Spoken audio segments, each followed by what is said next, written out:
You've probably used Grammarly, right? But have you ever actually stopped to think about how it got so huge? Well, today we're going to reverse engineer their brilliant strategy. It's basically a masterclass in psychology, and it's what powered their incredible growth. It all starts with a big number. This valuation wasn't built on a ton of expensive ad campaigns. Nope, it was built on something way smarter, way more subtle. They pretty much weaponized product design to create a growth engine that just runs itself. So yeah, that's the big mystery we're unpacking today.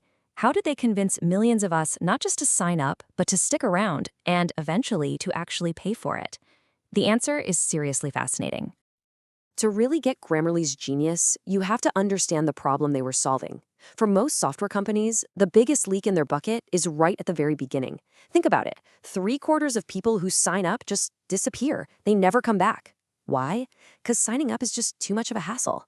The problem isn't the tool itself, it's the annoying journey you have to take to get to it.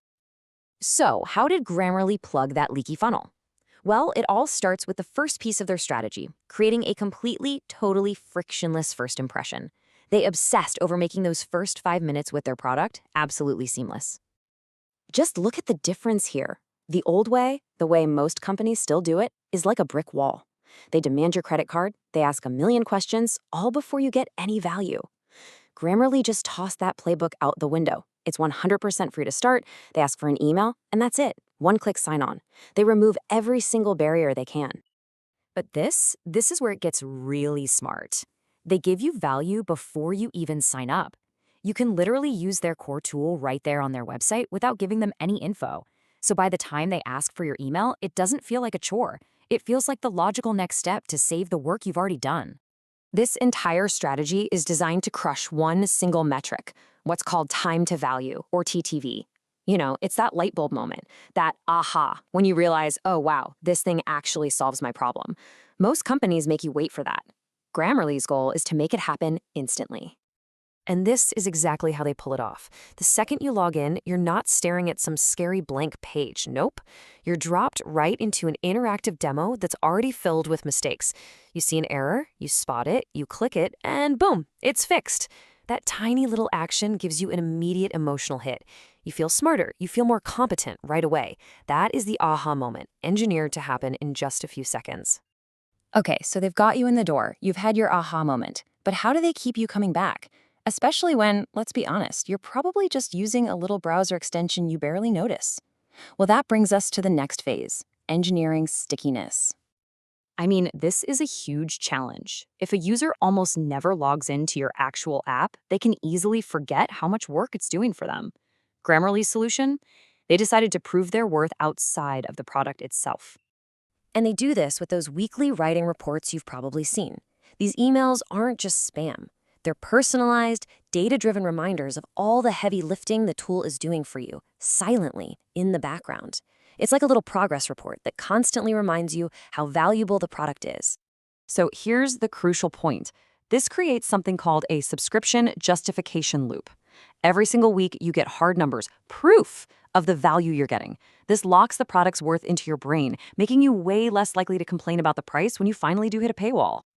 And that, of course, brings us to the final, and let's be real, the most profitable part of their whole funnel, turning a tool that's just useful into something that feels absolutely essential. They pull this off by creating a really clear value gap. The free version is great, don't get me wrong. It covers the basics, spelling, simple grammar, the essentials. But the premium version, that's where they keep the keys to sounding like a pro. We're talking clarity, tone of voice, advanced style suggestions. It's the difference between just being correct and being truly compelling. But they don't just show you a boring list of features and hope you'll upgrade. No way. Their timing is like surgically precise. The prompt to upgrade only shows up at the exact moment you want that advanced feature the most. And here it is. You're writing something important, you see that little advanced suggestion, you click it, and instead of a fix, you see this message. Suddenly, the paywall isn't some annoying advertisement. It is the immediate solution to a problem you can see right in front of you. It makes upgrading feel less like an option and more like an urgent necessity.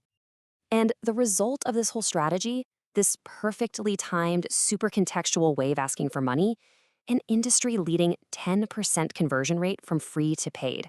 That's huge. And it's the direct payoff of their entire zero friction model. So, what are the big lessons here? What can we take away from Grammarly's incredible success? Let's distill this whole thing down into a simple, repeatable blueprint that you can actually apply. Look, if you only remember one thing from all of this, let it be this. The master key is to deliver undeniable, in-your-face value before you ask for any kind of commitment. Doesn't matter if it's their time, their data, or their money. Prove you can solve their problem first. So here's how you can put that into practice today. A simple 3-step action plan. First, reduce friction. Go find just one field on your sign-up form and just delete it. Second, engineer that aha moment. Build a simple interactive demo so people can see the magic right away. And third, monetize acute pain. Make your upgrade prompt the solution to a problem they're feeling right now. And that really leaves us with one final thought. It's a question that drove Grammarly's entire strategy, and it could totally change how you approach your own work. Just ask yourself this: where in your product or your service can you prove your value before you ever ask for anything in return?